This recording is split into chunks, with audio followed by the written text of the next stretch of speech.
like past two budgets, we have been talking about capex by government, infrastructure development, जिसको अगर हम last budget से भी देखें तो प्रॉपर डिप्लॉय नहीं हो पाया. जो पिछली बार भी इन लोगों ने एलोकेशन किया था, that's still there in the kitty, और इस बार और एनहांस कर दिया है.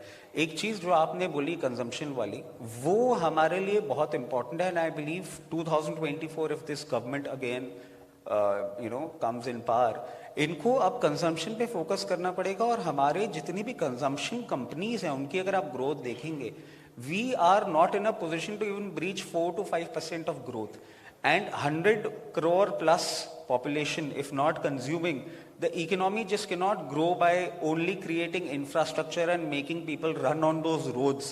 So consumption is a very important part जो आपने अभी बात बोली. And I believe कि अगर हमारा कंजम्पशन इम्प्रोवाइज होता है, अगर हम not double digit initially but अगर 6 to 7%, 8% भी कंजम्पशन स्टोरी में ग्रोथ कर पाते हैं, तो जो अब हमारा नया टारगेट है इकोनॉमी के साइज को बढ़ाने का, that can be achieved. A very well point put forward.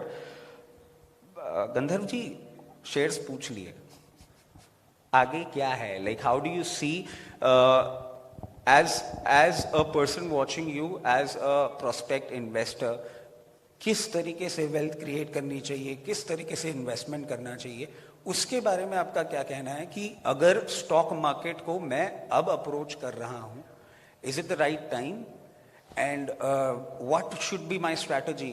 कैसे आऊं मार्केट के अंदर? पहले जो आपने पूछा कि is it the right time, अभी it is not the right time.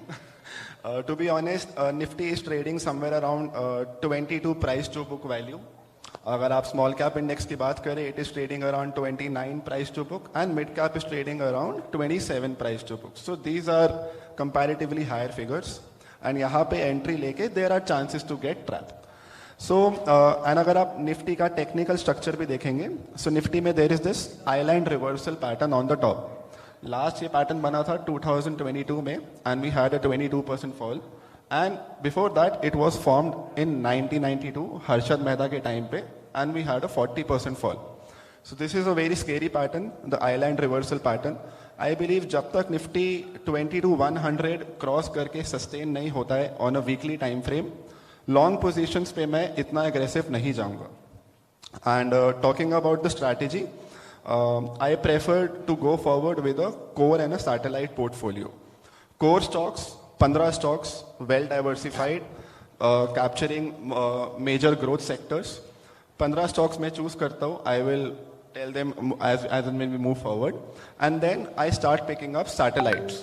So satellites are short term breakout stocks जो 12 से 13% का रिटर्न देके जा सकते हैं, which will add an overall value to your portfolio. So this is the strategy that I follow.